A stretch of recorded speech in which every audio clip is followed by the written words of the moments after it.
ಏನಾಯ್ತು? ನೀವು ಅವಾಗ ಫೋನ್ ಮಾಡ್ತಾ ಇದ್ದೀರಾ? ನಾನ್ ನಿಮ್ ಬಿಲ್ಡಿಂಗ್ ಕೆಳಗಡೆ ಇದ್ದೀನಿ. ಯಾಕೆ ಬಿಲ್ಡಿಂಗ್ ಆಚೆ ಇದ್ದೀರಾ? ಸುಮ್ನೆ ಕೆಳಗಡೆ ಬನ್ನಿ. ಅಯ್ಯೋ, ಅರ್ಥ ಮಾಡ್ಕೊಳಕ್ ಪ್ರಯತ್ನ ಮಾಡಿ. ನಮ್ಮ ಅಪ್ಪಂಗೆ ಗೊತ್ತಾದ್ರೆ ಅಷ್ಟೇ. ಆಮೇಲೆ ಹುಡ್ಗಿ ನಾನಾ ನೀವಾ? ನೀವೇ. ನೀವ್ ಯಾಕೆ ಹುಡ್ಗಿ ತರ ಎದ್ರುಕೊಂತ ಇದೀರಾ? ಕೆಳಗಡೆ ಬರ್ತಿರಲ್ಲ, ನಾನೇ ಮೇಲ್ ಬರ್ಲಾ? ಬರ್ತಾ ಇದೀನಿ, 5 ನಿಮಿಷ. 5 ನಿಮಿಷದಲ್ಲಿ ಕೆಳಗಡೆ ಬಂದಿಲ್ಲ ಅಂದ್ರೆ ನಾನೇ ಡೈರೆಕ್ಟ್ ಆಗಿ ನಿಮ್ ಮನೆ ಒಳಗಡೆ ಬರ್ತೀನಿ. ಫೋನ್ ಮಡಗಿದ್ರೆ ತಾನೇ ಬರಕ್ಕಾಗೋದು? ಹಾ ಸರಿ ಸರಿ. ಹಾ ಹೇಳಿ, ಏನು ಕರೆದಿತ್ತು? ಏನ್ ಇಷ್ಟೊಂದು ಆಟಿಟ್ಯೂಡ್ ತೋರಿಸ್ತೀರಾ? ಆಯ್ತಮ್ಮ ಹೇಳಿ, ಏನು ಕರೆದ್ರ? ಏನ್ ಕೆಲಸ ಆಗುತ್ತೆ ನನ್ನಿಂದ? ನಾನ್ ನಿಮ್ಮನ್ ಮದ್ವೆ ಆಗ್ಬೇಕು.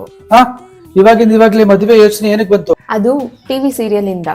ಅದ್ರಲ್ಲಿ ಹೆಂಡತಿನ ಎಷ್ಟ್ ಚೆನ್ನಾಗಿ ಕೇರ್ ಮಾಡ್ತಾರೆ ಗೊತ್ತಾ? ಅವ್ರು ಏನ್ ಹೇಳ್ತಾರೋ ಅದೆಲ್ಲ ತಂದ್ಕೊಡ್ತಾರೆ. ಅದಕ್ಕೆ ನಾನ್ ನಿಮ್ಮನ್ ಮದ್ವೆ ಆಗ್ಬೇಕು. ನೀವು ನನ್ನ ಹಂಗೆ ಕೇರ್ ಮಾಡ್ತೀರಾ ಅಲ್ವಾ? ಈ ಚಿಕ್ಕ ಮಾತ್ಗೆ ನಮ್ಮ ಮನೆ ಒಳಗಡೆ ಬರ್ಬೇಕಂತ ಇದ್ದೆ ನೀನು?